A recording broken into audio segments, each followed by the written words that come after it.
আসসালামু আলাইকুম ভিউয়ার্স।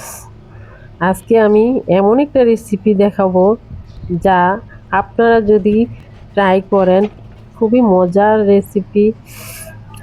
আজকে আমি কাবলি পোলাও রেসিপি শেয়ার করতেছি।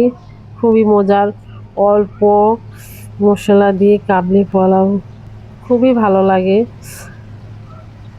আপনারা ইচ্ছা করলে রেসিপিটি ট্রাই করে দেখতে পারেন।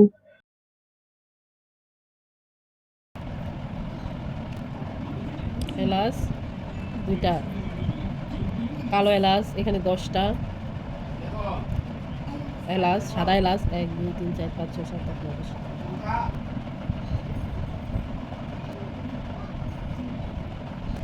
গোলমরিচ,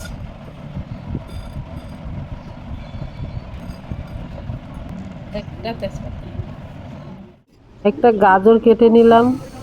তারপরে ফ্রাইং প্যান দিলাম চুলাতে, 1 কাপ তেল দিলাম, 2 কাপ পেঁয়াজ দিলাম। পেঁয়াজগুলি ভেজে নেব, সাদা করে ভেজে নেব, বেশি লাল করব না। এখন মাংসগুলো দিয়ে দিলাম। 1.5 কেজির মতো মাংস আছে এখানে। মাংসগুলি ভালো করে কষিয়ে নেব।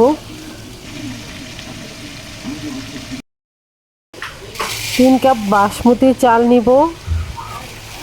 তারপরে বাসমতি চালগুলি ভালো করে ধুয়ে নেব। ধুয়ে নেওয়ার পর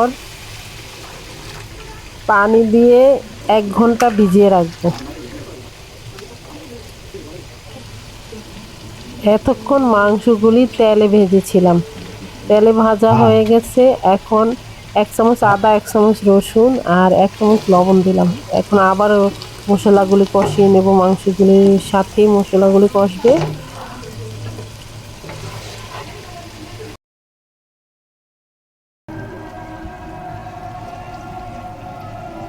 গুঁড়ো করে গরম মশলা দিয়ে দিয়েছিলাম।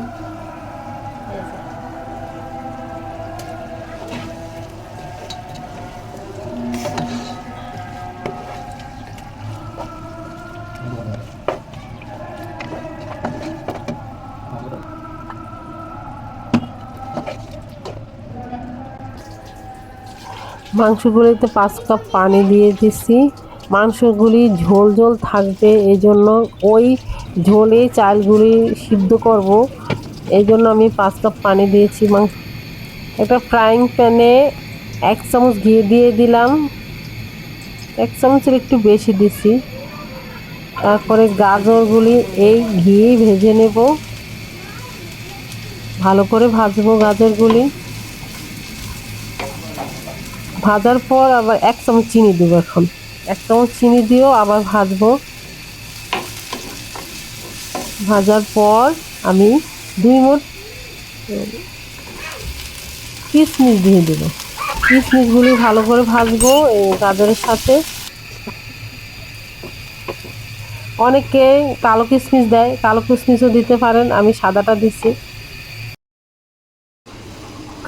এখন মাংসগুলি সিদ্ধ হয়ে গেছে, আমি একটু উঠিয়ে দেখতেছি সিদ্ধ হয়ে গেছে। তারপরে মাংসগুলি সবগুলো উঠে নেব।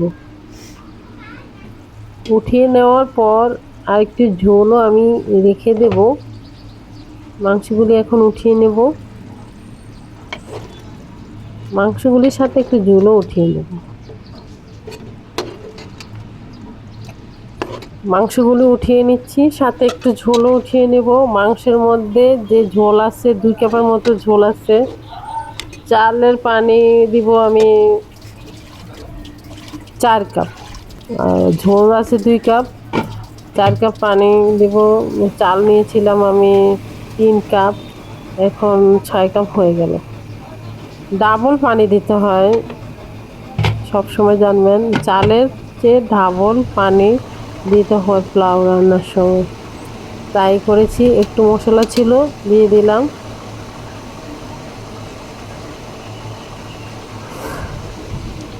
চালটা নেড়ে চেড়ে দিচ্ছি, দেখতেছি চালটা কেমন সিদ্ধ হলো।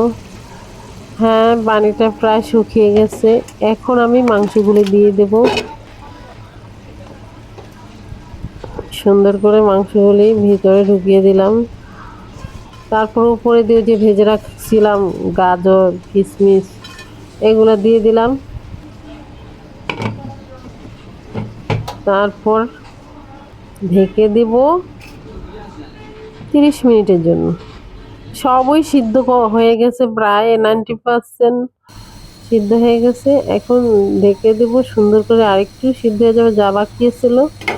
এখন ঢাকনাটা উঠালাম, উঠিয়ে একটু ঘি দিয়ে দিলাম।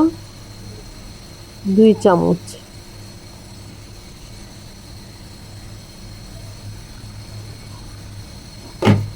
তারপর আবার ঢেকে দিলাম।